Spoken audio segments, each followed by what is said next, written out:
Muy buenas tardes, muy buenas noches, dependiendo de la zona horaria donde se encuentren. Agradecemos mucho su espera y por su persistencia en poder participar de esta nueva conferencia que tiene que ver con los temas del este de Asia. En esta oportunidad, la conferencia titulada Las literaturas Tuzán y Nikkei en el Perú, en el contexto del inconsciente político de las escrituras asiático-americanas. Asimismo, les invitaría a todas y a todos que puedan compartir el Amsterdam de Facebook para que más personas interesadas en los temas del este de Asia puedan conectarse y saber un poco más. Asimismo, durante el desarrollo de la conferencia, puedan escribir en la caja de comentarios diferentes preguntas que serán contestadas al final de la conferencia. Antes de poder iniciar, me gustaría cederle la palabra al doctor Ricardo Sumalavia, director del Centro de Estudios Orientales. Doctor. Muy buenas tardes. Estamos muy contentos de poder continuar con nuestros ciclos, diversos ciclos de conferencias que tenemos en nuestro centro, y en esta oportunidad contar con variadas especialistas en literatura asiática, con poetas también, con investigadores. Estamos, como digo, muy contentos de poder contar con la presencia de todos ellos y también con las personas que nos acompañan tanto en esta sala Zoom como a través de nuestras plataformas, a través de nuestras redes. El tema es sumamente atractivo. Ya han dado el título de las literaturas Tuzán y Nikkei en Perú en el contexto del inconsciente político de la escritura asiático-latinoamericana. Aquí hay muchísimo por conversar, muchísimo por discutir y sin duda muchísimo por aprender, sobre todo por aprender. Y yo, bueno, quiero ser breve, quiero agradecer a cada una de las personas que nos acompañan y estoy seguro que a partir de esta sesión vamos a poder fomentar, estimular próximas investigaciones y siguientes conversatorios. Así que por mi parte, muchísimas gracias. Muchas gracias, doctor, por sus palabras. Bueno, antes de poder iniciar con la conferencia, me gustaría poder invitarlos a que conozcan a los diferentes invitados que tenemos en estas noches, que le agradecemos mucho. En primer lugar, presentaremos a nuestro conferencista, el PhD Ignacio López Calvo, quien es catedrático de Literatura Hispanoamericana en la Universidad de California, director del Centro de Humanidades y President Chair in the Humanities. Es autor de más de 100 artículos y capítulos de libros, así como de 9 monografías y 14 volúmenes de ensayos sobre literaturas hispanoamericanas. Asimismo, me gustaría presentarle a las comentaristas y moderadoras. En esta oportunidad tenemos a Alexandra Arana Blas, que es licenciada en Literatura Hispánica por la Pontificia Universidad Católica del Perú. Fue estudiante de intercambio en la Universidad de Bonn en Alemania y actualmente está realizando su posgrado en la Universidad de Pittsburgh en Estados Unidos. En el 2003 ganó el premio a la investigación académica con la monografía titulada La resistencia y la sumisión, Elena y Teresa, dos modelos de mujer en la novela La ciudad y los perros. Asimismo, me gustaría presentar a la magíster Isis Arabia, que es magíster en literatura, convención en literatura peruana y latinoamericana por la Universidad Mayor de San Marcos. Es colaboradora del colectivo Tuzanaje y miembro investigador de la Red Latino-Hispano Americanista sobre estudios sinológicos en Costa Rica. Actualmente se desempeña como maestra de literatura japonesa en el Centro de Estudios Orientales. Finalmente, me gustaría presentarle a nuestros invitados especiales, los poetas Juan de la Fuente Umetsu, especialista en comunicación corporativa, ha sido reconocido en el concurso de la Municipalidad de Lima, el concurso Manuel González Pada y el concurso Poeta Joven del Perú. También ha merecido distinciones a las versiones del premio Copo de Poesía entre 1990 y 2007. Entre sus principales libros y poesías, tenemos declaraciones de ausencia. Finalmente, me gustaría presentarles a Jorge Castillo Fan, miembro del Movimiento Internacional de Metapoesía. Ha publicado Insurrección del Silencio, Eco del Fuego, Canción Triste de Cualquier Hombre, Lámpara de Fiebre, Del Mar y Otros Misterios. Muy bien, agradezco a todos por su participación. Ahora le cedo la palabra al doctor Ignacio para que inicie la conferencia.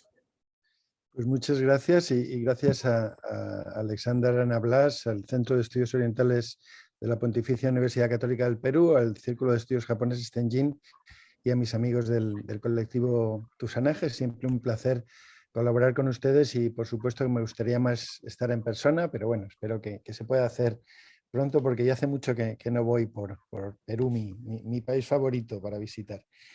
Bueno, el título me acabo de dar cuenta de que me salió un pelín largo, pero ahora voy a explicar de qué estoy hablando, ¿no? En ese título. Voy a empezar hablando de la literatura asiático-peruana en general, concentrándome, por supuesto, en descendientes de chinos y japoneses.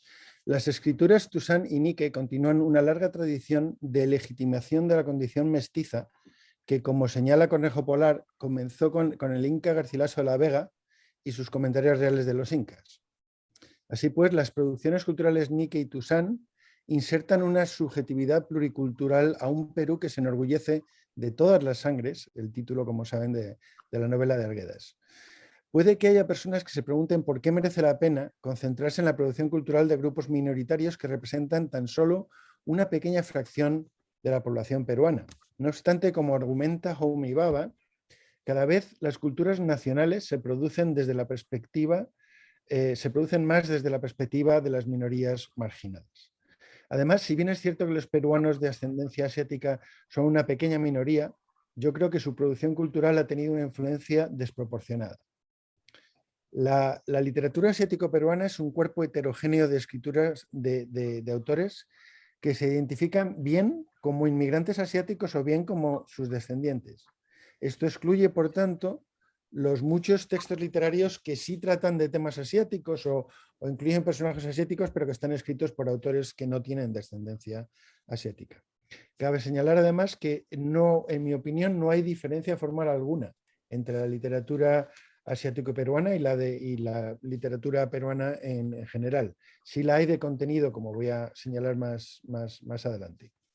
Si bien varios autores asiático-peruanos se sienten inclinados a escribir sobre temas asiáticos y a escribir otras formas poéticas japonesas como el haiku, eso también lo hacen los autores que no son de descendencia asiática. Por tanto, no hay razón para considerar esto un rasgo de la literatura asiático-peruana. ¿De acuerdo?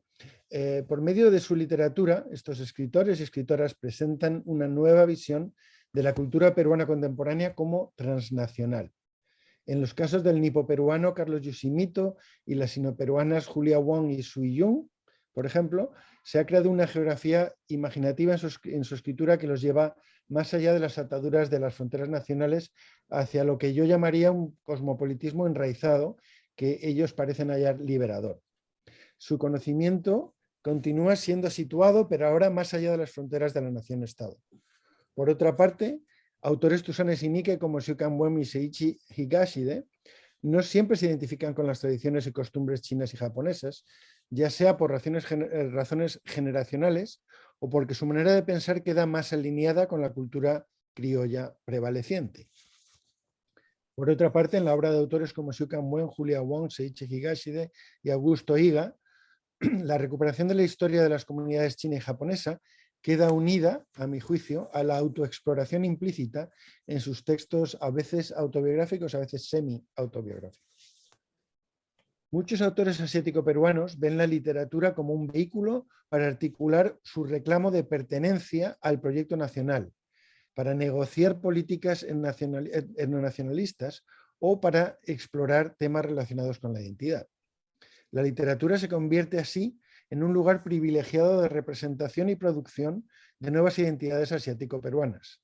Junto con el orgullo étnico okinawense de la poeta Doris Moromisato, por ejemplo, encontramos las contranarrativas de afirmación cultural china de Julia Wong, si bien estas carecen de los matices nacionalistas de aquellas.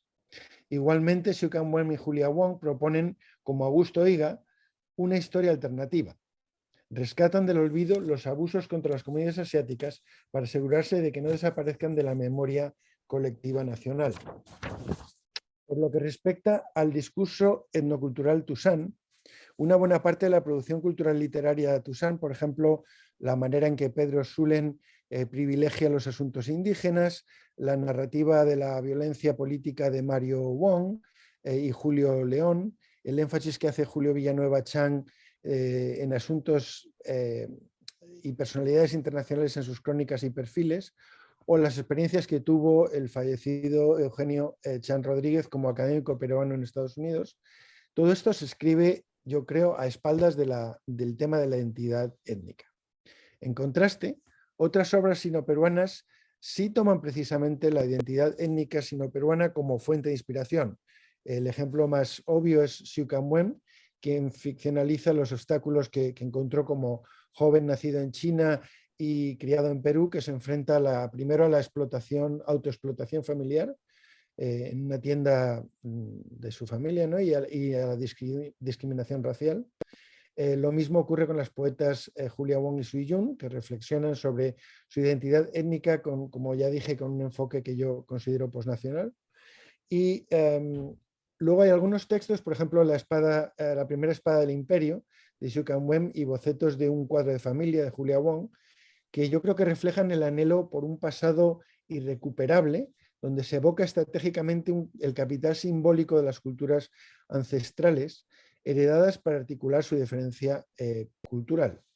Otros textos, como Viaje a Ítaca de Siu Canwen o Doble Felicidad de Julia Wong, le dan más bien la espalda a las antiguas tradiciones de sus padres para enunciar en su lugar un derecho a pertenecer al proyecto nacional peruano o a denunciar la opresión y marginación del pasado, lo que ha de evitar futuras amnesias sociales y silencios. A mi juicio, este conjurar el pasado histórico, es decir, una tierra ancestral intemporal y los traumáticos episodios de opresión en Perú, denotan un cierto discurso cercano al nacionalismo cultural. La cicatriz del colonialismo interno resultante de la discriminación histórica, junto con la nostalgia por un pasado chino frecuentemente idealizado y mítico, informan la creación de lo que Benedict Anderson llamaría una comunidad imaginada Tusán. La identidad Tusán que emerge de esta producción cultural es, por tanto, el resultado de un proceso de reificación de fantasías y de memorias individuales y sociales, en ocasiones, como ya dije, idealizadas. En algunos casos, el autor excluye a sus lectores, que no son de origen chino, de conceptos culturales que comparte con las personas que sí son de descendencia china. Yo esto lo veo, por ejemplo, en los últimos blues de Buda de Julia Wong. En cuanto a la escritura Nike, se puede interpretar también como una petición de aceptación dentro del imaginario de la nación peruana, mientras que algunas prácticas discursivas establecen diferencias culturales entre lo Nike y lo no Nike, o entre lo okinawense y lo Naichijin. Naichijin son la población de las Islas Mayores de Japón, ¿no? Las no okinawenses. Otras se enfocan en demostrar la esencial peruanidad de los escritores Nike y su comunidad. Estos textos construyen un espacio étnico que inscribe a los japoneses y sus descendientes en la historia y el futuro del Perú. Una serie de hitos simbólicos históricos se hacen recurrentes en los escritos más representativos de este grupo racializado. El comienzo del proceso inmigratorio, los saqueos de mayo de 1940, las deportaciones a Estados Unidos durante la Segunda Guerra Mundial, la victoria de Alberto Fujimori en las elecciones presidenciales del 90 y el fenómeno de Kasegi, que amenaza todavía hoy con continuar debilitando el número de personas en la comunidad que ya de por sí perdió a sus miembros más jóvenes y prometedores, ¿no? Que se fueron a Japón a partir de principios del 90. La escritura Nike también describe la evolución desde una mentalidad insular, con una organización y unas instituciones firmemente integradas, para llegar a una nueva generación de Nikkei más propensos a la integración y al matrimonio interracial y cuya autoidentificación étnica es, como es lógico y es de esperar, menos rígida que la de sus padres y abuelos. Otras obras exponen el obstáculo a veces insalvable que supone el fenotipo asiático para los Nikkei en su búsqueda de integración en la sociedad criolla. Lo que es aún más importante, además de los muchos casos de nativismo, xenofobia, niponofobia y racismo, descritos en todas estas obras, varios otros textos muestran el a menudo doloroso proceso de transculturación e hibridación intercultural que ha tenido lugar en Perú desde la llegada de los primeros inmigrantes japoneses. Además, revelan una obvia negociación de alianzas nacionales e identidades culturales que exponen la fluidez de estratos identitarios. Este proceso a veces permite al personaje o al escritor disfrutar de múltiples identidades públicas y privadas, o de entrar y salir estratégicamente de la japonesidad, dependiendo de qué enfoque es aconsejable y políticamente en cada caso, ¿no? Bueno, ahora voy a pasar a mencionar las similitudes y diferencias, en mi opinión, entre la literatura Toussaint y Nike. Todo hasta ahora son cosas que he dicho en mis libros, que les puedo mandar el PDF si les interesa o si no lo tienen. Y luego voy a pasar a algo nuevo que acabo de escribir, que es lo que refiere a lo que se refiere el título con lo del inconsciente político, ¿no? Bueno, similitudes. Las principales diferencias entre la literatura asiático-peruana y el resto de la literatura nacional residen, como ya dije antes, no tanto en la forma como en el contenido. Por ejemplo, cuando se trata de la representación de lo asiático, los autores asiático-peruanos tienden a evitar o desafiar más explícitamente los estereotipos orientalistas, ofreciendo en cambio lo que yo creo que son representaciones más auténticas de la vida, costumbres, tradiciones y aspiraciones de sus comunidades. Una segunda característica es su tendencia a expresar la piedad filial, xiao en chino, ¿no?, en sus escritos de forma aún más recurrente que otros autores. No estoy diciendo que los autores no asiáticos no hablen de la piedad filial o esta devoción a los padres, digo que es mucho más común en las literaturas asiático-peruanas. En tercer lugar, la literatura asiático-peruana a menudo se inclina hacia la autoetnografía, ofreciendo traducciones culturales para lectores que no están familiarizados con las culturas asiáticas o asiático-peruanas. Y en esto se ve quizá que a veces no se escribe para la propia comunidad, porque si no, no habría que explicar qué es un ofuro o que son términos japoneses o chinos que todo el mundo en la comunidad conoce, ¿no? En cuarto lugar, si bien algunos autores sin ascendencia asiática también denuncian los abusos cometidos contra las comunidades asiáticas en el pasado, lógicamente es aún más común entre los asiáticos, los autores asiático-peruanos. Pero a mi juicio lo verdaderamente singular de la literatura asiático-peruana es que allí también se denuncia en ocasiones el racismo de los propios inmigrantes asiáticos contra la población mayoritaria peruana, a veces considerada inferior, así como la discriminación intraétnica, como la de los Naichijin, ya dijimos, de las Islas Mayores, ¿no?, contra los okinawenses, o la de los inmigrantes asiáticos contra los descendientes de inmigrantes asiáticos, ¿no?, o los que están mezclados, son mestizos o desconocen las costumbres y el idioma de su tierra ancestral. No voy a decir el insulto que se suele usar, ¿no? Ocasionalmente también se representan enfrentamientos interétnicos entre inmigrantes japoneses y chinos en estas obras. El sexto elemento, en mi opinión, que es común a las dos literaturas, es la paradójica propensión a celebrar, por una parte, las diferencias culturales, al mismo tiempo que se reclama su pertenencia a la nación peruana que los acogió, en el caso de los inmigrantes, o la de sus antepasados, en el caso de los descendientes.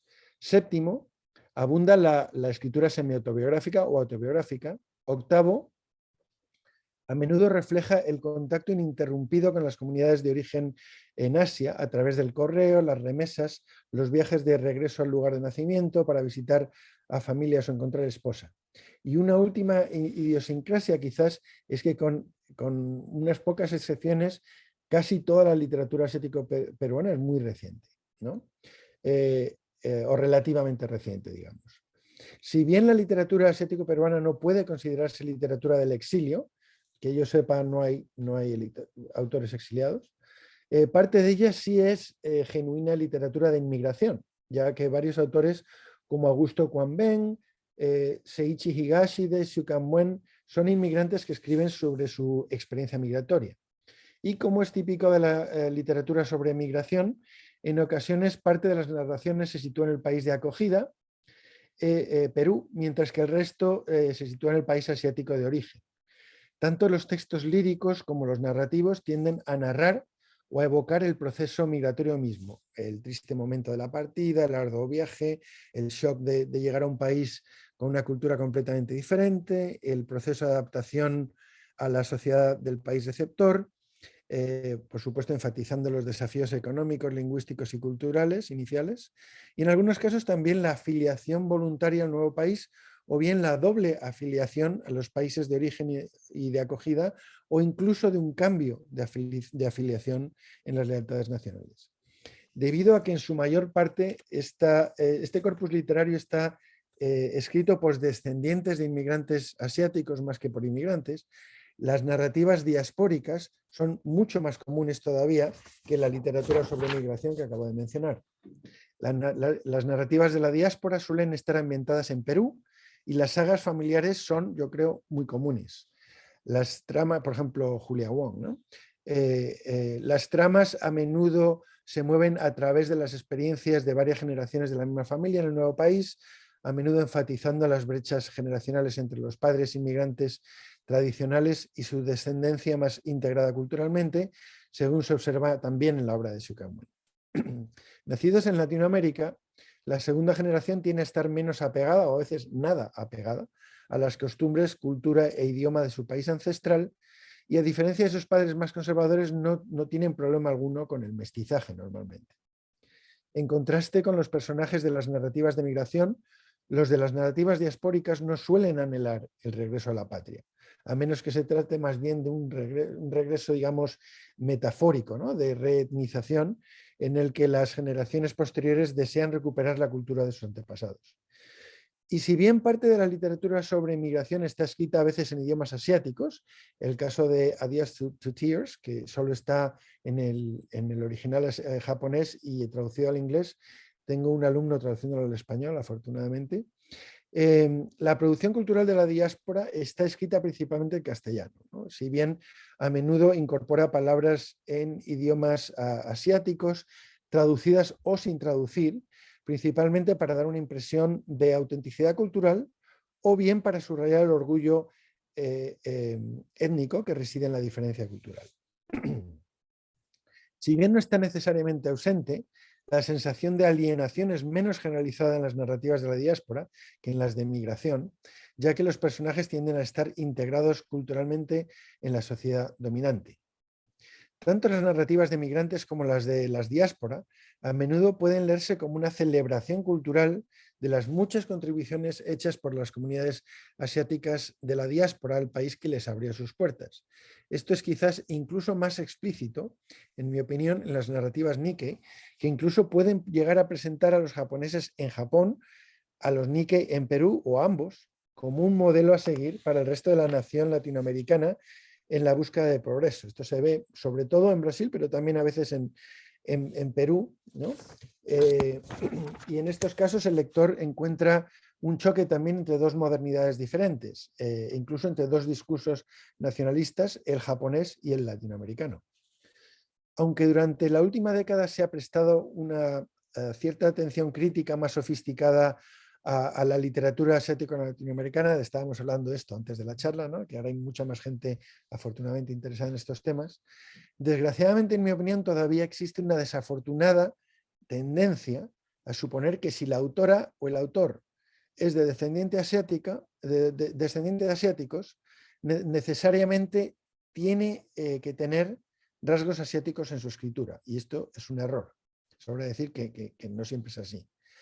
Muchos autores peruanos de ascendencia asiática no abordan ni reflejan su origen étnico en sus escritos, y muchos de ellos tampoco han sido significativamente influenciados por las literaturas y culturas asiáticas.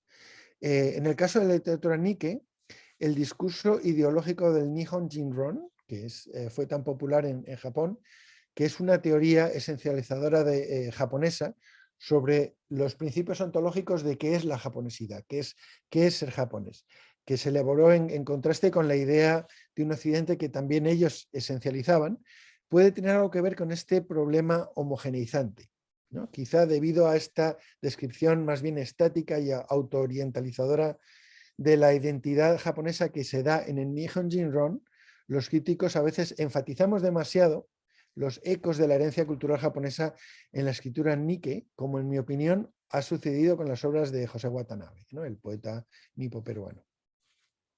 Todo el mundo siempre hablando de los japoneses en Watanabe y hay una influencia indígena y hay a veces confusiones que él mismo, yo creo que propagaba, ¿no? En cuanto a la influencia del haiku, o qué es un haiku, o el uso de ciertos términos, ¿no? que creo que no se usan bien.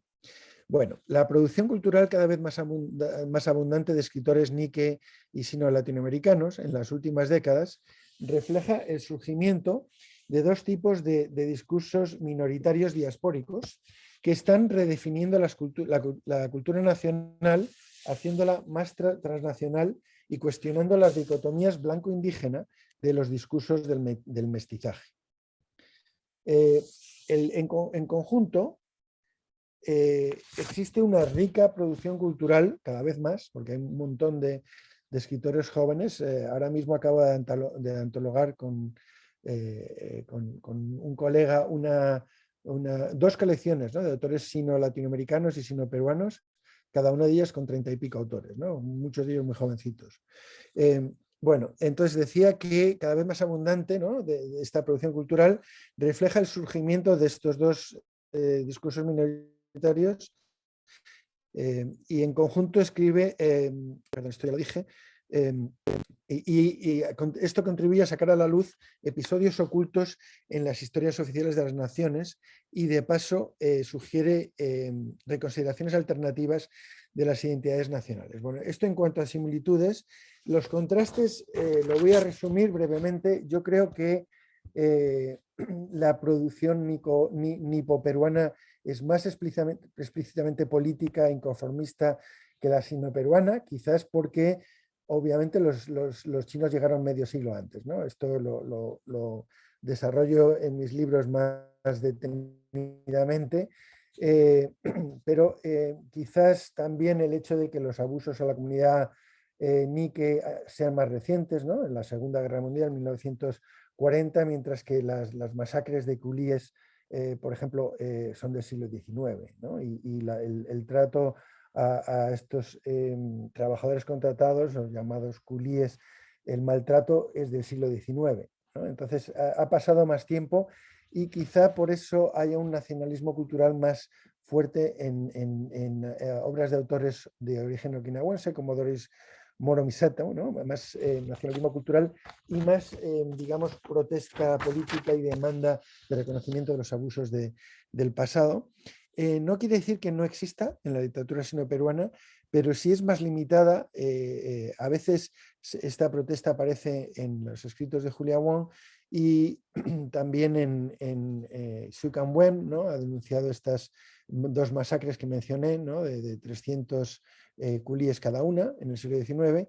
Y, por ejemplo, hay cuentos como El discurso de Xu Canwen, donde sí se ve, digamos, choques intraétnicos, como el caso de los que apoyaban a Taiwán y los que apoyaban a la China de Mao, ¿no? En ese cuento autobiográfico, El discurso, un niño se niega a leer un discurso pro Taiwán porque él admira a Mao, ¿no? Bueno, ahora paso a referirme a lo que decía del título, ¿no? ¿De qué estoy hablando con esto del inconsciente político de la literatura asiático-peruana? Y esto sí que no aparece en ninguno de mis artículos o libros, porque lo acabo de escribir para esta charla. Bueno, el influente libro de Frederick Jameson, The Political Unconscious Narrative as a Socially Symbolic Act, que en español sería algo así como El inconsciente político, la narrativa como acto socialmente simbólico, publicado en 1981, se inspira en los conceptos freudianos del inconsciente y de la supresión de recuerdos intolerables o lo que no es normal, así como en el inconsciente colectivo que definía Carl Jung, para proponer que en los textos literarios también existe un inconsciente, un subtexto reprimido que bien reprime o incluso niega colectivamente las contradicciones históricas, ¿no? Entonces estoy diciendo que Frederick Jameson se apoya en Carl Jung, en Freud, para decir que él piensa que igual que nosotros cuando se nos psicoanaliza tenemos sentimientos que nos duelen, traumas que reprimimos, la literatura también tiene traumas que reprime colectivamente, ¿no? Que él considera que es o bien la lucha de clases o el miedo a la revolución proletaria por medio de las clases burguesas. ¿De acuerdo? A esto lo llama él una contradicción histórica, la lucha de clases y el miedo a la revolución proletaria. Yo creo que esta contradicción histórica a mí me gustaría darle un pequeño giro, si me permiten, a la teoría de Jameson y pasar del conflicto de clases a el conflicto racial o étnico o cultural, que me parece también igualmente importante. De hecho, el intelectual público camerunés Achille Mbembe, ¿no?, ha dicho varias veces que la definición de los procesos históricos, en estos procesos históricos, la raza ha sido un factor tan importante o más que el de clase. O sea, ¿por qué limitarnos al de clase entonces, ¿no? Entonces, en este contexto, en mi opinión, la expresión literaria, que es una parte crucial del discurso diaspórico asiático peruano, y como decía Foucault, ¿no?, toda forma de conocimiento aspira, genera poder por medio del discurso. Cabe esperar, por tanto, que esta emergente producción literaria lleve consigo un deseo también de empoderamiento y de autoafirmación, no solo de los propios autores, sino de las comunidades respectivas que representan. Pero además de sopesar qué se propone esta literatura producida por las minorías asiáticas en el Perú, cabe preguntarse, como dije, ¿qué esconde o qué reprime esta literatura, ya sea de manera consciente o de manera inconsciente, en ese mismo discurso, y por qué hacen esto los escritores? Y les voy a explicar mi teoría ahora, ¿no? Como acto socialmente simbólico, para usar el propio término de Frederick Jameson, este corpus literario refleja con frecuencia los inconscientes políticos, es decir, lo no dicho en el texto, de las dos comunidades asiáticas. Es decir, subyace tras la estructura de los textos un subtexto ideológico escondido que, en mi opinión, reprime traumas históricos colectivos. Desvelar dicho subtexto supone, así pues, desenmascarar también la producción cultural asiático-latinoamericana como un acto socialmente simbólico. Es decir, no cambia directamente las estructuras sociales, los problemas étnicos, es un acto socialmente simbólico. Uno puede preguntarse, por ejemplo, ¿qué presencia han tenido las comunidades asiáticas en el inconsciente colectivo latinoamericano desde la llegada de los culíes a Perú a mediados del siglo XIX? A mi juicio, se puede hallar una respuesta en la contradictoria tensión entre dos dañinos estereotipos tradicionales que dan por sentada una identidad fija o estancada entre los asiáticos. Uno es el estereotipo del peligro amarillo y dos es el estereotipo de la minoría modélica. Por ejemplo, medidas biopolíticas como la deportación de inmigrantes japoneses a campos de internamiento en Estados Unidos durante la Segunda Guerra Mundial respondieron a teorías conspirativas propagadas por el gobierno estadounidense, en concreto agentes del FBI que mandaron a Perú, para poner a la opinión pública en contra del imperio japonés.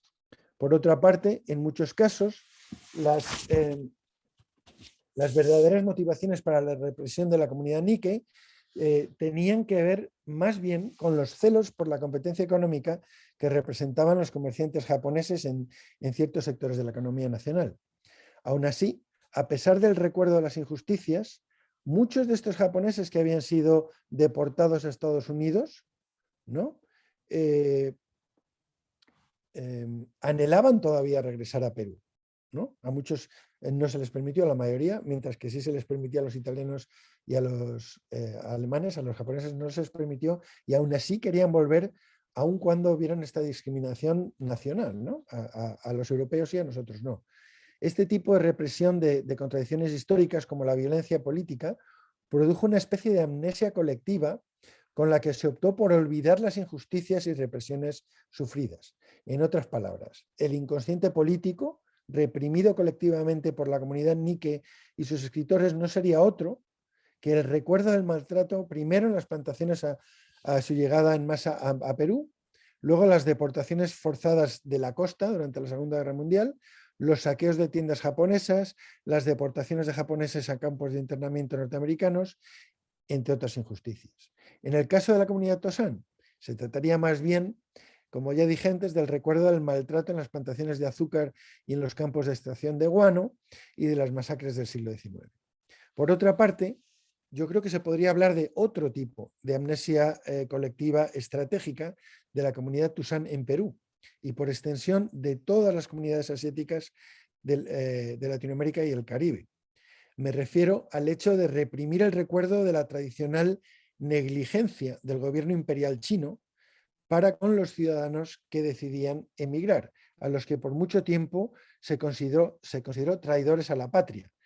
Así, por ejemplo, la primera masacre masiva de chinos ocurrió en Manila en 1603, 30.000 chinos o sangleyes fueron masacrados por las tropas españolas con ayuda de los inmigrantes japoneses y los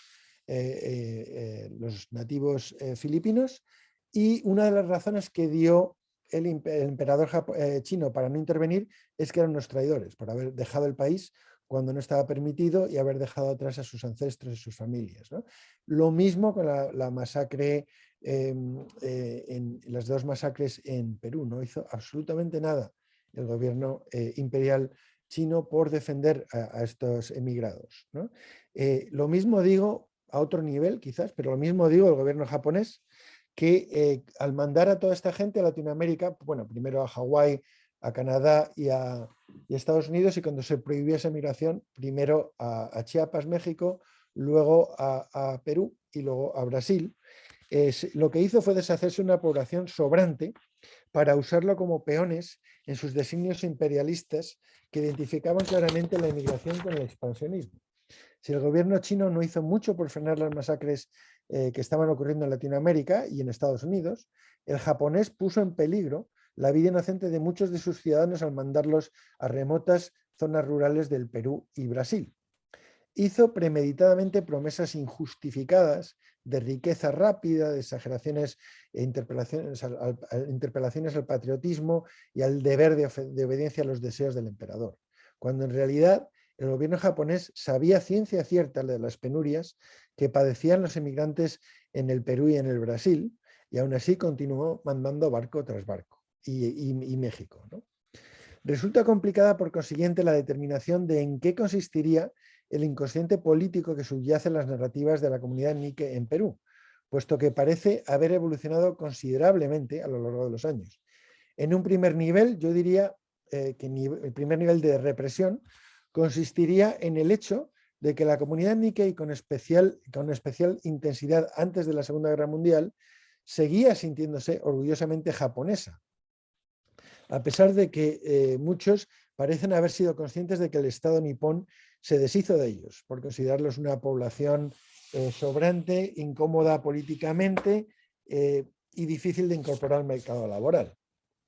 En un segundo nivel, cuando a finales de la década de 1980 muchos Nikkei peruanos deciden emigrar como trabajadores temporales o de kasegi a Japón, ¿no?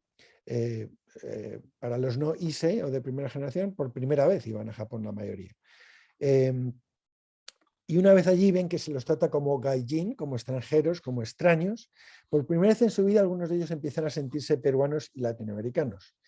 Esto se observa, por ejemplo, en los escritos testimoniales como Japón no da dos oportunidades, de Augusto Higa, ¿no? Donde habla de su experiencia en una fábrica de tamaño mediano en Japón, donde se lo discrimina por no ser japonés nacido en Japón, ¿no?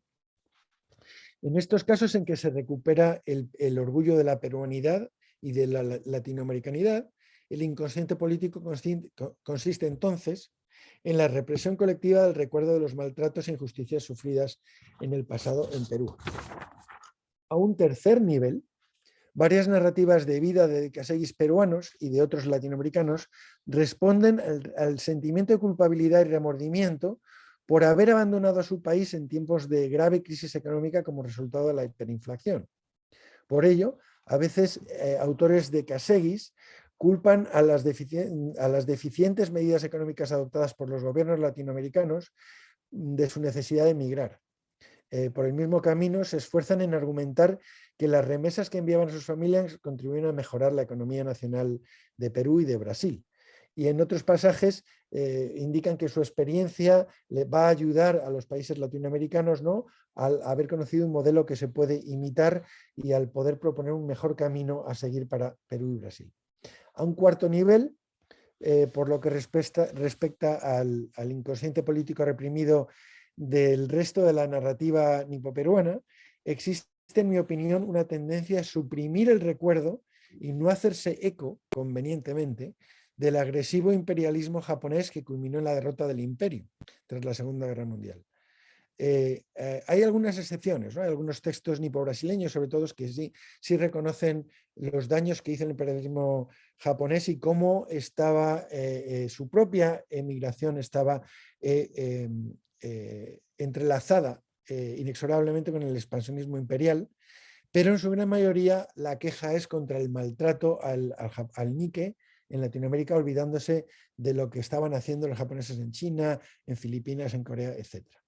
Como se ha observado, según las circunstancias, la identificación nacional de algunas comunidades asiáticas se acerca fluidamente más a lo asiático o a lo latinoamericano según la conveniencia estratégica. En algunos casos, ya sea consciente o inconscientemente, algunos autores como Zhu Yun y Julia Wang se acercan a la identificación con lo indígena peruano, quizás como reacción al discurso del mestizaje en su país, que declarando al país mestizo de lo europeo y lo indígena, deja fuera simbólicamente todo lo asiático y todo lo africano. Por esta misma razón, la producción cultural asiático-peruana constituye una importante estrategia de autoempoderamiento. Su capacidad para historizar las experiencias diaspóricas en narrativas no oficiales, reescribiendo así la historia nacional y las relaciones internacionales desde una perspectiva minoritaria, deviene, yo creo, una expresión de agencia de estas comunidades que habían sido silenciadas tradicionalmente, ¿no? Bueno, mencionaba antes la minoría modélica. En Estados Unidos se impulsó desde el conservadurismo político esta imagen del asiático como minoría modélica con el fin de justificar la negligencia con las comunidades asiáticas, africana y latina, ¿no? O sea, ellos, los asiáticos, también fueron minoría reprimida y ahora tienen éxito, porque ustedes no hacen lo mismo, ¿no? Este reflejo de la minoría modélica la utilizaron los propios Nikkei, en mi opinión, en Japón, en Perú. Y un ejemplo está en Fujimori, Alberto Fujimori, en las elecciones del 90, en las que se propone a sí mismo como una extensión del milagro económico de Japón. Si me votan a mí, esto va a pasar lo mismo en Perú, ¿no? O sea, quiere convertir a la comunidad Nikkei peruana en una extensión de Japón y su milagro económico, ¿no? Muy bien. En cuanto al peligro amarillo, el llamado peligro amarillo, hay un montón de ejemplos. En Perú, por ejemplo, hubo el llamado incidente del uniforme del pueblo, que fue que un sastre peruano decidió imitar una moda japonesa y hacer pantalones de camuflaje, que salían más baratos así, y entonces el FBI empezó a decir que era un uniforme y que estaban preparando la invasión de las fuerzas navales japonesas. Hay muchos otros ejemplos, ¿no? En el campo literario, por ejemplo, hay textos de no Nikkei, como Jorge Salazar, su novela La medianoche del japonés, donde él presenta cómo el peruano medio estaba presentando al japonés como un monstruo asesino, demonizándolo, y constantemente en la prensa comparándole con lo que se supone que eran cualidades innatamente sanguinarias de los samuráis y de los kamikazes, ¿no?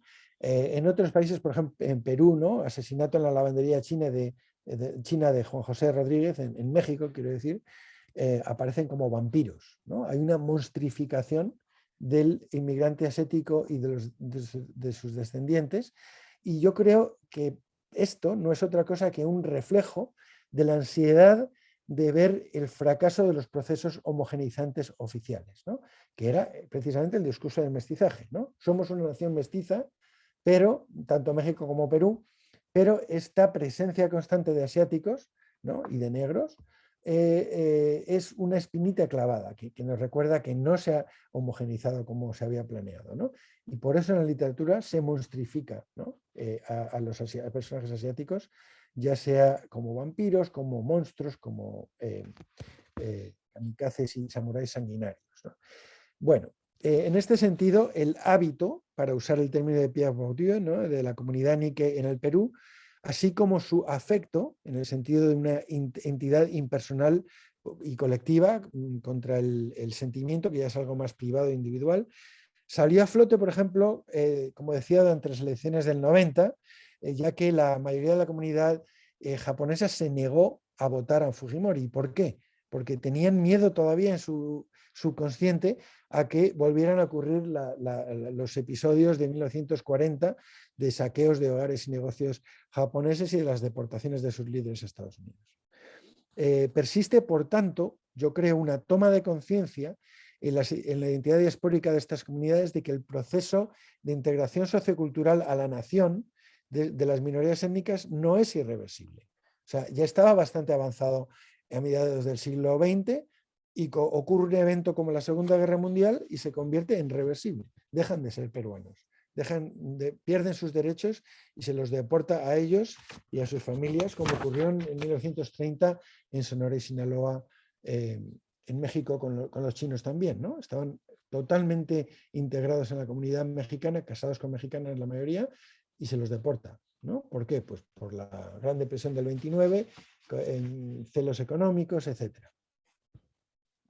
Bueno, cabe también, yo creo, tener en cuenta que ni México, ni Perú, ni Brasil tuvieron un movimiento de derechos civiles como tuvo Estados Unidos, ¿no?, en los 60, el Civil Rights Movement, y por tanto existe todavía esta mentalidad de no sacar los trapos sucios. Yo me acuerdo que en el Centro Cultural Peruano-Japonés, la primera vez que yo fui a Perú a hacer investigación, la directora me dijo eso, ¿no? Yo vi que había una exposición de cuadros de fotos sobre los bombardeos, las bombas atómicas. Dije, ¿por qué irse a Japón? ¿Por qué no hacer una exposición de los saqueos de Perú y de los internamientos? No. Esos son trapos sucios. Queremos olvidarlo y que las nuevas generaciones no tengan resentimiento. Para mí, como persona que vive aquí en Estados Unidos, estos terrores atávicos, ¿no?, son muy extraños, ¿no?, porque las comunidades minoritarias aquí abiertamente protestan por los abusos del pasado sin miedo ninguno, ¿no? Bueno, y mencionaba antes que en el siglo XIX, en la hacienda Araya, ¿no?, en el 1870, se produjo una masacre de 300 chinos tras haberse rebelado, y en 1881 1.500 fueron asesinados después de que muchos de ellos apoyaran militarmente las tropas invasoras de Chile, que habían invadido Lima durante la Guerra del Pacífico, a pesar de que muchos otros chinos tenderos chinos de Lima habían recolectado dinero, habían apoyado la defensa de Lima. El hecho de que hubiera culíes en estos valles provincianos, ¿no?, que se unieron a los chilenos, provocó una masacre terrible de 1.500 asesinados, ¿no?, que obviamente no es nada en comparación con 30.000 en Manila, pero es la mayor masacre de asiáticos en la historia de las Américas, en mi opinión, ¿no? Bueno, decía entonces que estos episodios relegan a lo que Agamben llama vida desnuda o bare life, ¿no?, es decir, la vida humana despojada de valor y de forma. Y este racismo antiasiático en Perú, todavía hoy, puede haber sido un eco de hábitos necropolíticos atávicos que se han reproducido de generación en generación y que permanecen en el inconsciente político de la región. Se ha visto con lo del COVID, ¿no?, el lema yo no soy un virus, cómo de repente surgieron estos instintos antiasiáticos atávicos que vienen quizá de este concepto del japonés como quinta columna durante la Segunda Guerra Mundial, del chino como no asimilable, ¿no? Bueno, y ya llego a mi conclusión, ya veo que se me acaba el tiempo. Por tanto, conviene considerar cuál puede ser el inconsciente político de cada comunidad asiático-peruana, según queda enterrado, si bien reflejado indirectamente en su producción literaria, y lo que es aún más importante, cómo dicho inconsciente político puede estar articulando de alguna manera el texto literario. En el trasfondo de dicho discurso subyacen las estructuras de sentimiento, los hábitos, las disposiciones corporales y mentales colectivas, es decir, la herida abierta del colonialismo interno, el trauma transgeneracional, el miedo colectivo al racismo biopolítico estatal, el temor a protestar por las injusticias del pasado, la tendencia a no reconocer en su literatura las masacres cometidas en el país ancestral, por ejemplo, que de manera inconsciente dirigen el texto en una dirección u otra, desde la autocensura consciente o inconsciente hasta la denuncia abierta y el deseo explícito de ser reintegrados a la historia nacional. Los eventos históricos, y con frecuencia, lógicamente, los más traumáticos, son, en definitiva, esta causa ausente, para usar el término de Louis Althusser, del inconsciente político tanto de las comunidades asiático-latinoamericanas como de las sociedades mayoritarias en que surgieron. Si bien en la historia no se puede aprender, si bien la historia no se puede recrear en su totalidad, sigue siendo con frecuencia la causa de los antagonismos sociales del presente, así como la fuente de inspiración consciente o inconsciente de nuestras fantasías, incluyendo la producción literaria y cultural entre ellas. Por consiguiente, así como Freud consideraba la interpretación de los sueños como una manera de inferir el subconsciente individual, la historia ausente, o también llamada causalidad estructural, silenciada e inefable, que reaparece en forma de una literatura asiático-latinoamericana, se convierte, por tanto, en herramienta para que nosotros los críticos podamos reconstruir un subtexto, que es lo que yo llamo el inconsciente político de las comunidades que lo producen.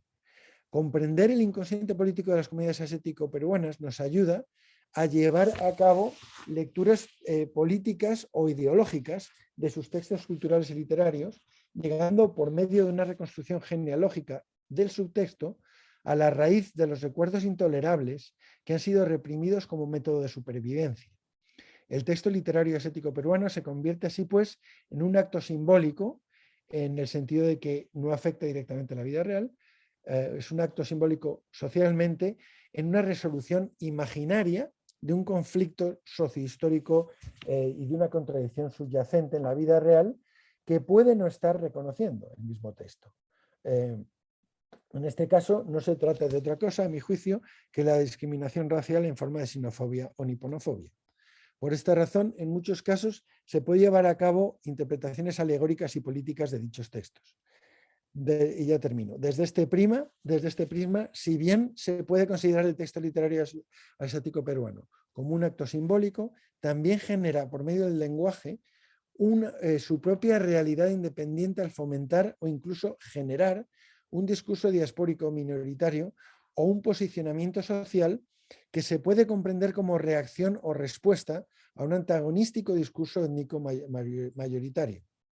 En ciertos casos, dicho discurso minoritario puede llegar incluso a rozar el nacionalismo cultural, como ya mencioné en el caso de Mona Misato. Muchas gracias.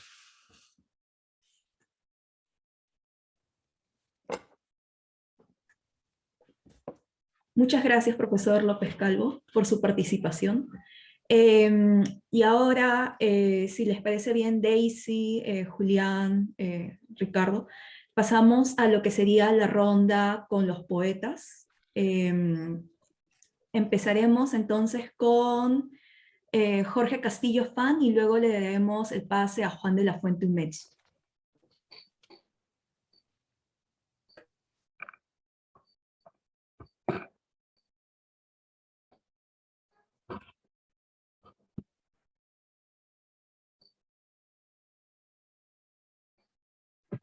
Jorge, te escuchamos.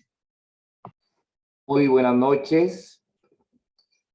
Agradecer en primer término al Centro de Estudios Orientales de la Pontificia Universidad Católica del Perú, al Centro de Estudios Japoneses Tenjin y al colectivo Tusanaje por la generosa invitación. Voy a dar lectura a 3 poemas de diferentes etapas en mi ciclo de creación. Empezaré por un poema que pertenece a mi libro Eco del Fuego, que data del año 1995. Para tejer un adiós sobre la arena final. A flor de penumbra o de luz enmudecida, cual lechuza o estrella que viene, ventila y acaso escarba lo marchado. Las alas o los brotes que cesaron en arenas hondas, donde hirvieron misterios sin nombre y sin edad, envueltos en principios sin principio, sobre el fuego que desató viejas recetas de enredos invernales en árboles de piedra, o alguna brisa que acaso descosió los pájaros, abiertos al lenguaje leve de rocíos espantados, todo bajo el sudor de un tiempo que escapa a las pupilas, como una visión que se desdibuja hasta hacerse un olvido, un puente asesinado, el abismo de una mano por donde asoman las sombras roídas de lo que ya no es, que fue y que quedó silente, archivado en algún rincón de tu amplia tristeza, para volver a perpetuar la lluvia al borde de los ríos que alumbraron utopías en vergüenza, colores malolientes, sueños pálidos y torpes, como esos asnos tardíos que bebieron de tus ojos. Así tu paso es un crepúsculo que asila la vejez de las tardes desahuciadas, envolviendo restos, retazos, migajas de nidos incolores. Y a la vez, esta es la semblanza de una sombra que el tiempo no quiso digerir, ni atravesar de un solo llanto oscuro, para mirar acaso el rastro como la congoja añil morada de los que parten al destierro de las sonrisas rotas. Y este sabor que nace en el murmullo de las sábilas siempre será el rumor que nos deje sus álgidos sudarios, la voz que reviente por silencios tus paredes, la página en que volcaré mi corazón bajo el portazo púmbleo de un adiós en pedazos humeantes e inauditos.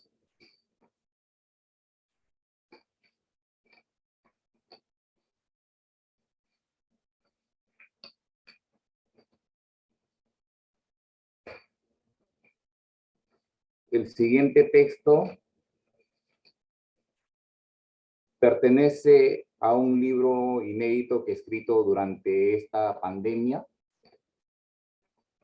El soneto dice así: yo sé lo que es el cáliz del tormento, su vinagre, su hiel, su negra espuma, el pozo de los ciegos que resuma enardecidas sombras de lamento.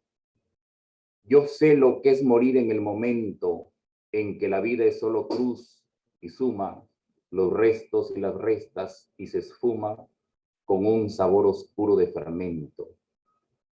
Y sé que ante esa puerta ya imposible, sin lirio de perdón, sin alborada, ni humana voz que labre lo indecible, se abrió la luz como una fe dorada y pude ver al Dios de lo posible, llamándome al jardín de su morada.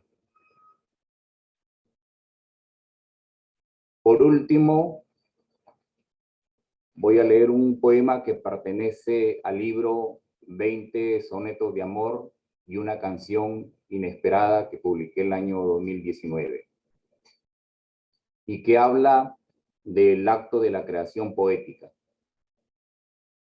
En lámparas de sueño yo me encierro y en sus fuegos astrales solo hundo mi corazón mortal con el que fundo un reino de palabras, mi destierro. Esa patria verbal en la que el hierro del no y del sufrir no tiene fundo, es paraíso real siendo trasmundo, es eterno nacer y nunca entierro.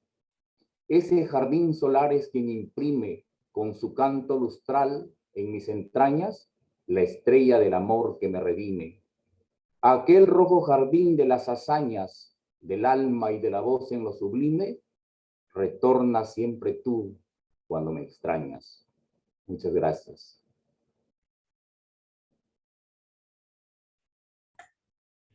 Muchas gracias, Jorge, por declamar y por haber aceptado estar aquí el día de hoy.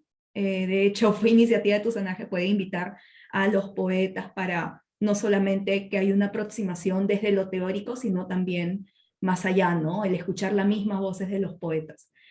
Juan, ¿estás ahí para que puedas declamar, por favor? Sí, estoy aquí. Gracias, te damos el pase. Me dice que es imposible que... Dice que el anfitrión detuvo mi video. Julián, por favor, ¿puedes apoyarnos ahí? ¿O Ricardo? A ver, estamos viendo aquí. Normalmente ya puedes iniciar. Preguntar para iniciar el video. Y no se puede tener video, qué raro. Configuración de la grabación, creo. Y ahora sí. Ahora sí. Ahora sí, ahí está. Muy bien. Sí. Sí. Bueno, agradezco al Centro de Estudios Orientales de la Universidad Católica, a Ricardo Zumalavia, a Daisy Sarabia, a Jorge Lam. Me ha parecido muy emotivo muy emotiva su lectura. Quiero agradecer a Ignacio López Calvo, ¿no? Muy interesante lo que dice Ignacio, pero es un tema como que es un tema bastante amplio, ¿no? Y que también yo creo que recién se está comenzando a estudiar, ¿no? Es una especie de asimilación, y yo puedo hablar desde mi experiencia, ¿no? O sea, cuando a mí me han preguntado hasta qué punto mi poesía tiene la influencia japonesa, lo que yo he dicho es que esa influencia viene a partir de mis genes, ¿no? Recorre mi sangre, más que a partir de una conciencia de esto, ¿no? En ese sentido, yo no creo escribir una poesía que pueda denominarse de influencia oriental, ¿no? A nivel de estructura. Aunque sí, yo creo que en el tono, en los elementos que componen mi poesía, está presente una mirada, un sentimiento oriental, ¿no? Que podría ser también un sentimiento universal, ¿no? En todo caso, siempre sentí una deuda con mi parte oriental. Mi abuelo fue un ciudadano japonés, Makiso Umetsu. Creo que fue el único Umetsu que llegó al Perú y vino de lo que Ignacio denomina las Islas Mayores de Japón, ¿no?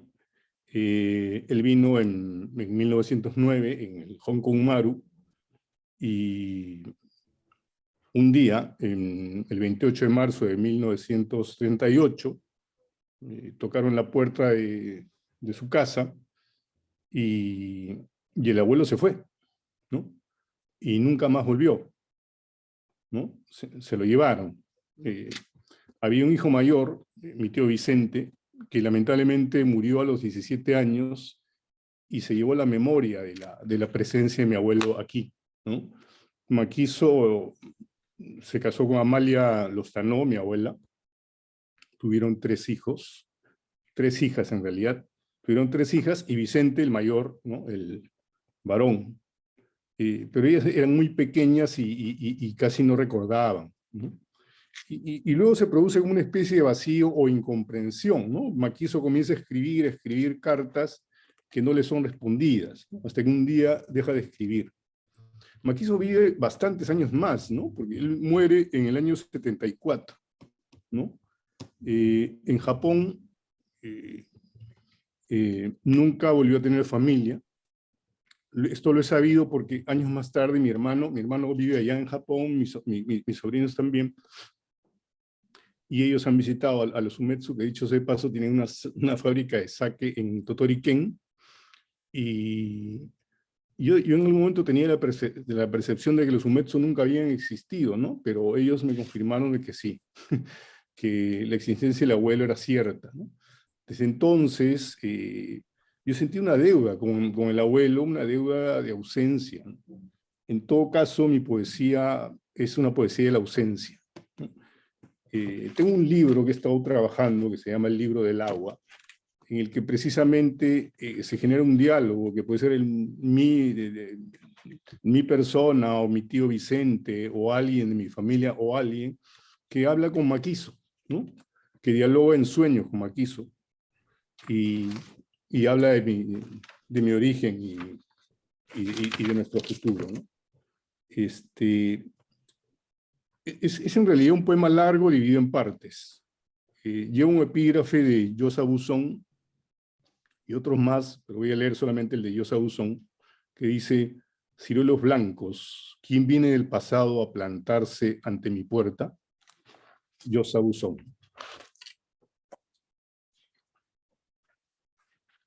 Uno. Puerto de Yokohama, 1909. Un muchacho frente al tiempo decide ser el mar y se arrepiente. Primer diálogo desde el futuro con Makiso Umetsu. El mar, como un lienzo atrapado entre las dunas, señala el comienzo del tiempo.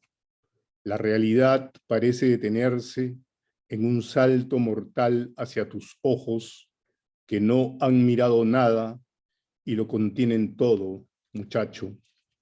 Qué rápido crece tu cuerpo bajo las sombras del puerto. La realidad parece detenerse, pero sigue su camino hacia las naves.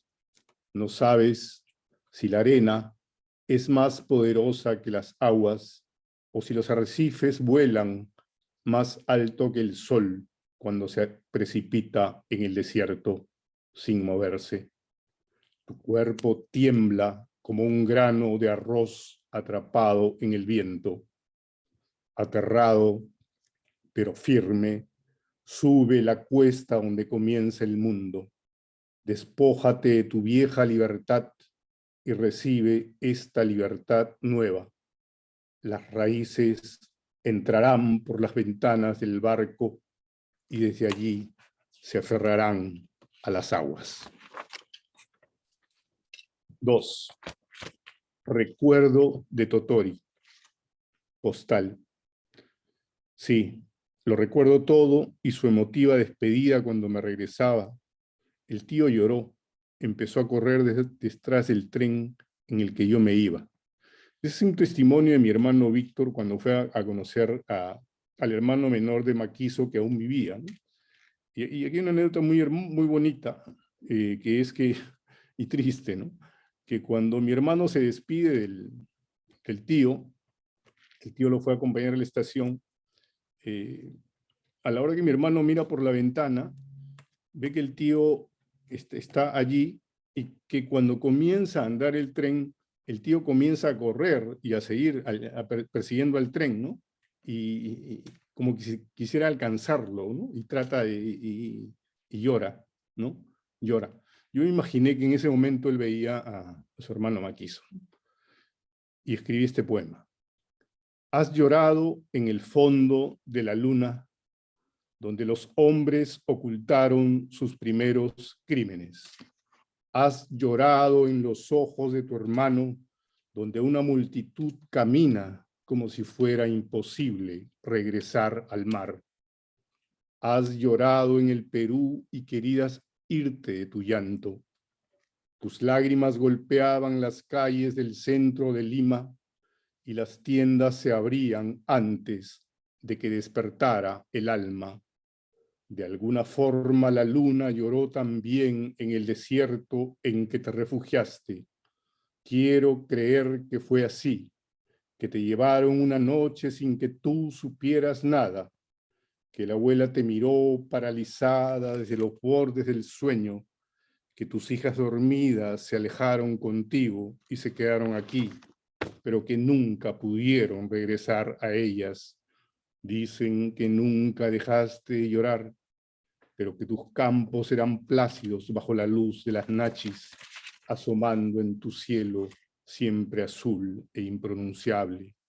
La ciudad que conociste nació contigo, y si ahora pasearas por el jardín encontrarías el mismo árbol de ciruelo, el mismo grito en tu silencio. Al despedirse de ti, tu hermano lloró, pero tú aún no sabías llorar. El barco que escondiste te sirvió para encontrar el mar. Las páginas de agua naufragan en mi mesa de noche, como presintiendo otro amanecer, otra lluvia, pero aquí recién ha oscurecido y no sabemos si volverá a llover. Si en verdad existe un orden más alto en esta lluvia que duda, crecerá una lágrima. Dicen que lloraste para aplacar al mar del este, que lloraste, dicen, camino al templo Najereido, mientras la luna te devolvía tus canciones y tus pasos a cambio de las sombras de tu corazón. Las palabras que nos dejaste escritas permanecen aún en silencio. Nunca nadie se atrevió a descifrar el mensaje de un río que ha cruzado el mar para besar el desierto.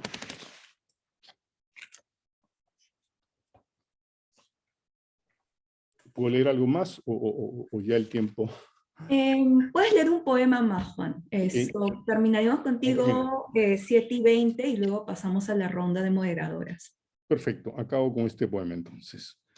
Este es el fragmento 6, Estampa dibujada por la neblina, Lima, 1938.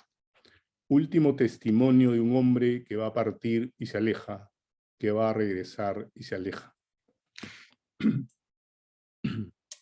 Delinear una imagen de mármol con los dedos del aire. Ir de un lado a otro del mundo a través de tu cuerpo y nunca más volver.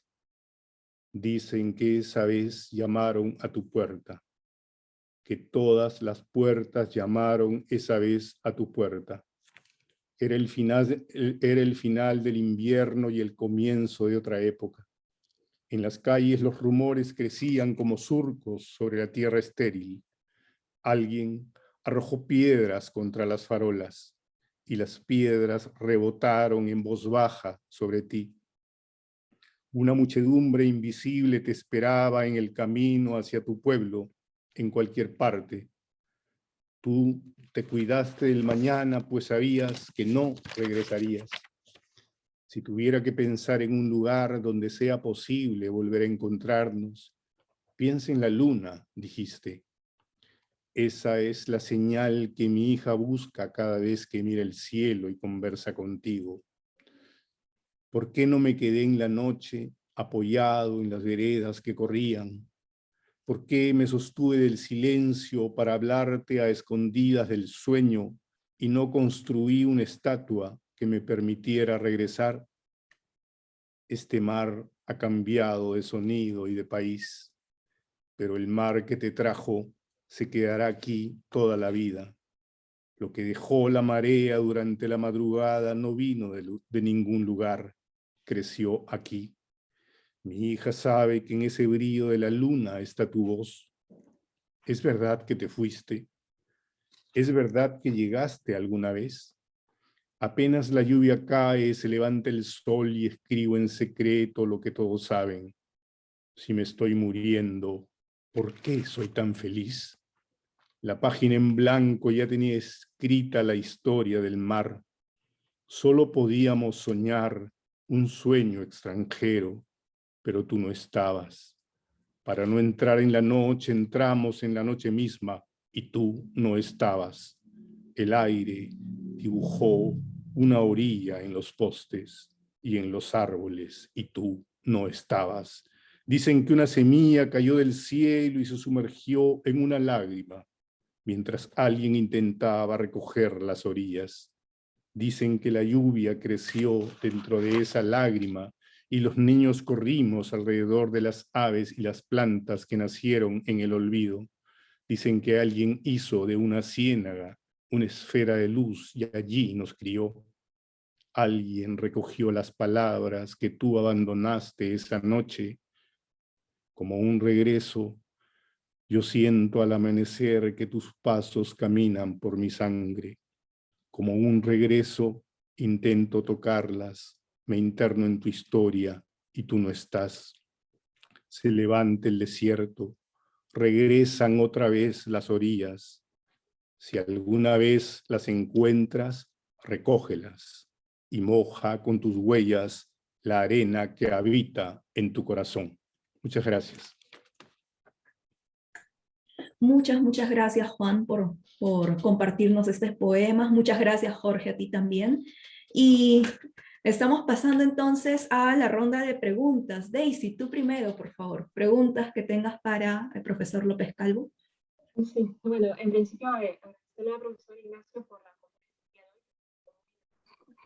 de los poetas que también nos han podido brindar algunos versos muy hermosos también, y que también nos lleva también a pensar un poco en la memoria, ¿no? En la memoria que se tiene dentro de ambas comunidades, ¿no? Y bueno, yo de pronto quería preguntarle al profesor Ignacio algo que a veces me pregunto también respecto a los inicios de esta escritura, ¿no? Por ejemplo, esta escritura sino-peruana, ¿no? Y me refiero al tema, por ejemplo, ¿no? Ya que estábamos escuchándolo acerca del tema político, del inconsciente político, y pensaba al inicio, ¿no? Es cierto, como usted bien señala, este racismo que ha habido, que ha acompañado a ambas comunidades, ¿no? Y que de alguna manera a veces se siente o no se siente en este proceso que ha sido bastante fuerte, ¿no? Y que se traslada también al campo cultural, al foro cultural, que también implica una oposición con lo criollo. Entonces, al inicio, en los primeros casos de escritura sino-peruana, nos encontramos, por ejemplo, con Juan Ben y Pedro Zulen, por ejemplo. Y en un periodo, además, en el cual, como bien dijo, era una situación muy complicada, situación de revueltas, de saqueos, una situación nada feliz, ¿no? Que de alguna manera a veces también en la memoria se olvida, ¿no? Pero en ese momento, ¿no? Los trayectos de escritura de Pedro Zulen y de Juan Ben, digamos que pareciese, y quisiera de pronto que me diese una impresión sobre eso, ¿no? Pareciese que hubiese un silenciamiento al respecto. No sé si llamarle silenciamiento, pero en todo caso, en el caso de Juan Ben, por ejemplo, porque es distinto los casos, vemos a un Juan Ben que se adapta o se inserta un poco en lo que vendría a ser, digamos, el grupo cultural de la época, ¿no? Algo inimaginable, creo yo, algo difícil para muchos, incluso décadas después, con esta publicación de este poemario, que además es reseñado por personas que manejaban en ese momento y tenían una voz importante en la prensa, en el comercio, ¿no? El mismo José Gálvez incluso está participando ahí,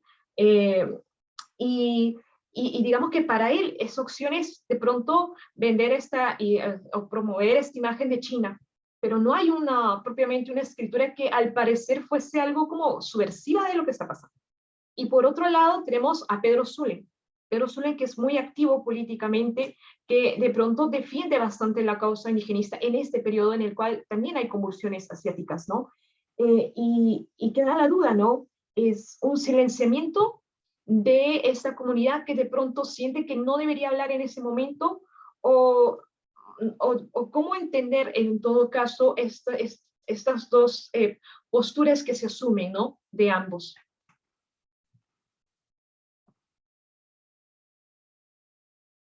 Creo que tú misma te has respondido a tu propia pregunta, ¿no? Pero tienes razón. En el caso de Juan Ben tenemos un escritor que para nada oculta su origen chino, es más, está en todos sus escritos, ¿no? En el libro que hemos conservado, en casi cada escrito aparece la piedad filial, sobre todo, ¿no? A su madre, y le dedica un montón de poemas, su orgullo de lo chino. En el caso de, como dijiste, de Pedro Zulen, no se ven en sus escritos por ninguna parte, ¿no? Una defensa de lo chino en un momento en que, fíjate, que el barrio chino es destruido por cuestiones de higiene social. El alcalde de Lima decide que es un foco de enfermedades y que hay que derribar las casas de los chinos.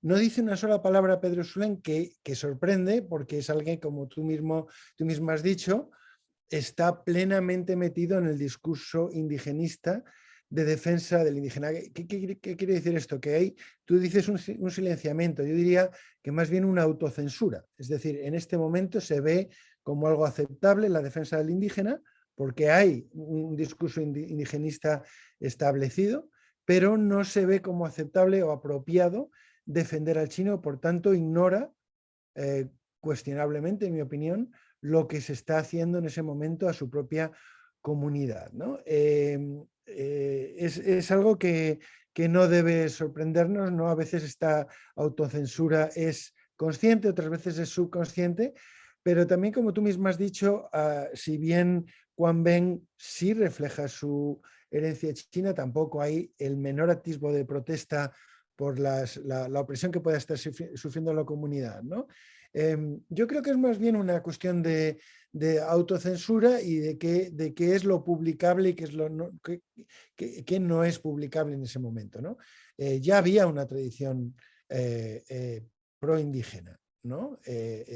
Dora Mayer, el mismo, hay grandes pensadores de la época Mariátegui, están todos a favor de la defensa del indígena, pero no hay algo paralelo en el caso de lo chino, por tanto él creo que no se atreve, ¿no? a alzar la voz, como quizá debería haber hecho, en defensa de su propia comunidad.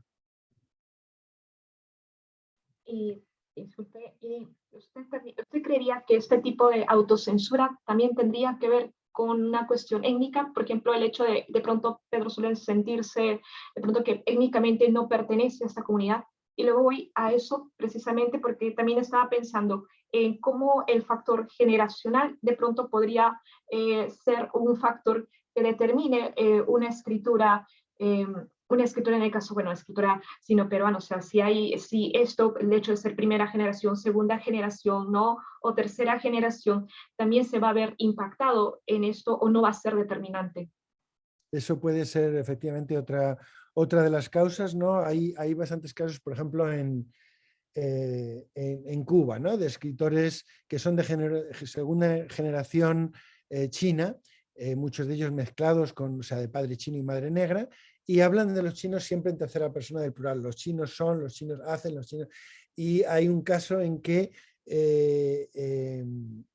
a veces habla mal de lo chino, a veces habla mal de lo africano, dependiendo de qué le conviene estratégicamente, ¿no? Entonces tienes razón que posiblemente el hecho de ser mestizo, el hecho de ser segunda generación, no lo hiciera identificarse tanto, ¿no? Con una comunidad que a lo mejor veía como ajena. Es posible, es difícil saber porque precisamente no escribió sobre el tema, pero esa podría ser perfectamente una posibilidad, porque tenemos el caso de Chufat Latour, ¿no? Chufat Latour en Cuba, que es casi escandaloso, ¿no? Porque escribe un libro entero pagado por comerciantes chinos en defensa de todos los logros que han hecho los chinos, y la estrategia que él utiliza es compararlos con lo que él considera los fracasos de los negros, ¿no? El afrocubano ha fracasado por esto, y en contraste el sino-cubano ha triunfado por esto. Una persona cuya madre era africana. Él se veía en ese momento como chino, quizás, ¿no?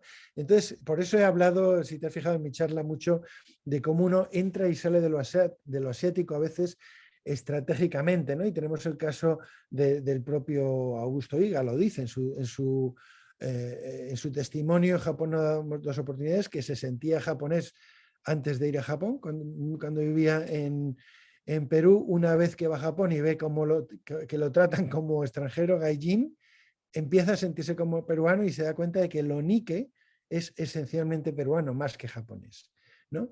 Entonces, por eso yo odio cuando la gente habla de la identidad Nikke o la identidad Tusán. Eso no existe. Se puede hablar solo de identidades Nikke, porque hay muchas, ¿no? Incluso un mismo personaje literario, un mismo autor, su identidad puede fluctuar, ¿no? E identificarse más con un país o con otro o con ninguno. Muchas gracias. Sí, de acuerdo contigo. Yo creo que el tema de lo tusano Nikkei no es algo homogéneo, no lo es, ¿no? Claro. Y el tema de la diversidad está precisamente en aceptar esa diversidad, ¿no? Con todo lo que implica. O sea. Muy bien. Alexandra. Gracias. Gracias, Daisy. A mí me había llamado mucho el tema de el model minority y el yellow peril, que son conceptos que los estamos estudiando mucho acá, ¿no? Para los estudios transpacíficos. Había visto, por ejemplo, en Celia Wu, en su libro Una infancia chino-peruana, o sino-peruana, creo que ella lo escribió, cómo es que su literatura responde mucho, ella es historiadora en realidad, entonces ella responde mucho a esta idea que se tenía desde cómo se enseña la migración china en el Perú, ¿no? Que solamente han sido culíes. Entonces ella replantea otro tipo de historia, ¿no? Donde sí, los migrantes chinos han sido culíes, pero también algunos vienen con otro background, ¿no? Que algunos vienen de familias terratenientes y entonces eso lleva a otras características de migración.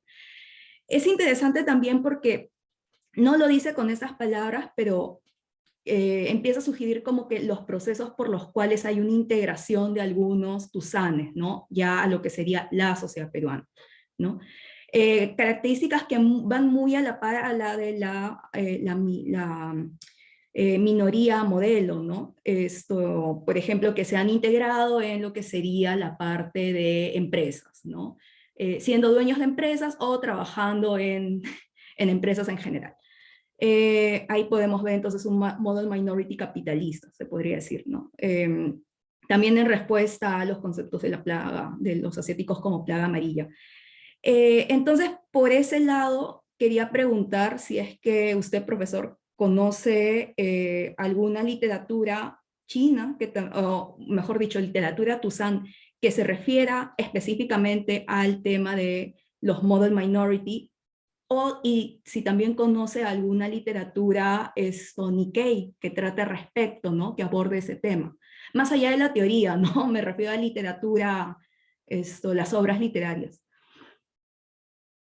Sí, bueno, primeramente, como dices muy bien, existe el error muy común de pensar que toda inmigración china a las Américas fue de culíes, que es completamente falso, ¿no? En el caso de Cuba y Perú, al principio sí, la mayoría, a mediados del siglo XIX, la mayoría entran como trabajadores contratados y viven en condiciones de semiesclavitud, pero tienes los casos, por ejemplo, de Panamá y México, donde la mayoría no eran culíes, ¿no? La mayoría entra, por ejemplo, en México muchos salen de 1886 con el Chinese Exclusion Act, salen de California y se van a Baja California y son gente con dinero, negociantes. 5.000 de estos chinos californianos acaban fundando el barrio chino de La Habana, por cierto, el primer barrio chino de las Américas junto con el de San Francisco. Por tanto, en muchos países era gente de negocios y obviamente que ya ha pasado el tiempo ya no son culíes, es un fenómeno de mediados del siglo XIX, ¿no? Eso para empezar. Y luego el tema de la minoría modelo aparece, Alexandra, con mucha frecuencia en la literatura de De Caseguis, es decir, ellos se dan cuenta de que han vivido en Latinoamérica con este orgullo de ser descendientes de un país que el primer país moderno no europeo que ha tenido sus colonias, que ha tenido su imperio, que es destruido y que renace como el ave fénix, ¿no? Con ese milagro económico. Entonces, siempre hay este orgullo de ser japonés e incluso, sabes que a veces es un insulto llamar a todos los asiáticos chinos en España, en Latinoamérica. En Brasil, como sabes, no pasa esto, se les llama japonés, ¿no? Porque la mayoría son japoneses y para ellos no es un insulto, ellos mismos se llamaban japoneses a pesar de ser de tercera generación, a veces de cuarta generación. ¿Y cuál es el shock? Que pasan de ser minoría modelo en Japón a ser ciudadanos de tercera categoría en Brasil, a ser ciudadanos de segunda o tercera categoría en Japón, cuando llegan, y a veces hay cuartos de baño separados, uno para níquel latinoamericanos y otro para japoneses, y no se lo pueden creer, ¿no? Pero si nosotros somos japoneses, precisamente en Brasil, que se mezclaron mucho menos, tenían el fenotipo japonés, ¿no? Pero ¿qué pasa? La manera de hablar, incluso los que hablaban japonés ya no hablaban bien, ¿no? Entre comillas, la manera de vestir, la manera de hacer fiestas, de comportarse, el lenguaje corporal, ya no se considera japonés y es un shock, ¿no? Pasas de ser clase media alta a ser obrero de fábrica y de ser minoría modelo a ser ciudadano de tercera categoría que nadie quiere vivir en tu barrio y no quieren compartir ni el cuarto de baño contigo, ¿no? Entonces se ve, como te digo, mucho en lo de la minoría modelo, ¿no? Y bueno, lo del peligro amarillo, ya te mencioné estas dos obras anteriormente, ¿no? De Asesinato en la Lavandería China de Juan José Rodríguez en México y La medianoche del japonés de Jorge Salazar, donde constantemente se presenta al asiático como un peligro, como un cáncer que se ha de extirpar del cuerpo de la nación, ¿no? Porque el cuerpo de la nación es mestizo, es mezcla de lo indígena y lo europeo, y esta gente que pinta aquí, ¿no? Son fuente de enfermedades, ¿no? Como se ha visto ahora con lo del COVID, fuente de drogadicción por lo del opio, aun cuando los ingleses impusieron el opio a los chinos en la guerra del opio, ¿no? Pero eso se olvida. Entonces, sí, quizás se ve más, lo del peligro amarillo se ve más, yo diría, no tanto en la literatura tusán, sino en la literatura sobre tusanes y chinos, ¿no? Literatura de peruanos y latinoamericanos que no son de origen chino. Ya, perfecto. Muchas gracias, profesor. Pasaremos entonces a la ronda de preguntas por parte del público. Acá Edgar nos ha pasado una, que les parece que yo lo lea. A ver, acá dice, ¿la noción del inconsciente político predomina o tiene mayores manifestaciones en algún género? Por ejemplo, poesía o narrativa. No, mira, buena pregunta. No me lo había planteado hasta que me lo has dicho tú. Yo creo que no hay diferencia ninguna, ¿no? Yo lo veo en la poesía de Julia Wong, lo veo en la prosa de Xiu Canwen, ¿no? Lo veo en los escritores Nike también. No creo que haya una diferencia por género, pero yo estoy convencido, ¿no? No se puede generalizar, no toda la literatura asiático-latinoamericana, pero sí una gran parte responde, ese inconsciente político que he mencionado, responde a una represión de estos eventos históricos traumáticos que afectaron a mediados del siglo XIX a los chinos y a mediados del siglo XX a los japoneses, ¿no? No creo que haya diferencia por género, ¿no? Se ven todos los géneros en que se ha escrito, incluido el ensayo, por supuesto. Hay textos de okinawenses que tratan estos temas. El libro del agua, Juan de la Fuente Umetsu, se encuentra inédito. Bueno, no es una pregunta para mí, es para el... bueno, creo que sí, el poeta ha dicho que estaba inédito, que me parece, ¿no? ¿Recuerdo bien o no? Sí, en efecto. Juan, ¿nos puedes desmentir si no habíamos entendido de que tu libro está inédito? Sí, está en proceso de corrección todavía, sí. Está inédito. Ya. Y lo que pretende ser es un collage, ¿no? Va a llegar a fotos. En realidad, entre poema y poema hay textos en prosa. Es una especie de mosaico. Ya encontraré el momento de sacarlo. Si nos pudiera informar más tarde de cómo se va a poder conseguir una vez que se publique, sería excelente. Sí, claro. A ver, acá hay otra pregunta de Enrique Yagui. Dice, hola profesor Ignacio, muchas gracias por su charla. A mí me gustaría saber sobre la diferencia de la producción literaria asiático-peruana y la asiático-brasileña. Además de tener dos grandes comunidades asiáticas, en Perú hay una producción muy grande, mientras que en Brasil la producción literaria es casi inexistente. ¿Cuáles serían los motivos de esas diferencias? Bueno, primeramente, gracias por tu pregunta. Te diría que es justito al revés. O sea, la producción asiático-brasileña es como, no sé, 40 veces la de Perú, ¿no? O sea, hay un premio de literatura Nikkei en todos los géneros, ensayo, poesía, novela, ensayo, poesía, novela, teatro, con primer, segundo, tercer premio, que lleva años y años y años, ¿no? Produciéndose, y de mucha calidad. Te puedo mandar, si quieres, el último libro que he publicado, es precisamente sobre literatura nipo-brasileña, y es una producción cultural inmensa. De hecho, el principal problema que yo tuve al escribir ese libro era elegir. Había tanto que no sabía por dónde elegir, porque era mucho y de muy buena calidad, ¿no? Mi pregunta va en relación con la influencia de la literatura asiático-brasileña. Ya entiendo, sí. Bueno, fíjate que las literaturas asiáticas en general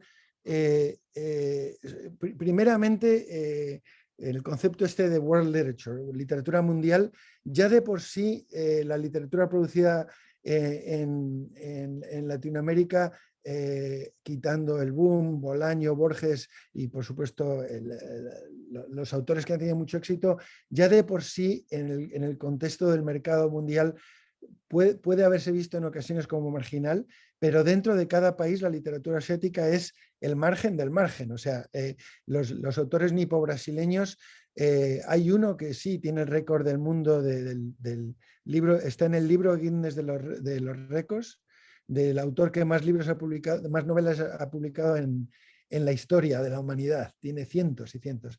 Y es un bestseller, ¿no? Pero los demás no son muy conocidos a nivel nacional, ¿no? Entonces, yo no diría que la literatura nipo-brasileña haya influido mucho a la literatura brasileña en general, y quizá lo mismo en el Perú, ¿no? José Watanabe es un escritor muy reconocido y muy influyente, pero quizá no tanto los demás, ¿no?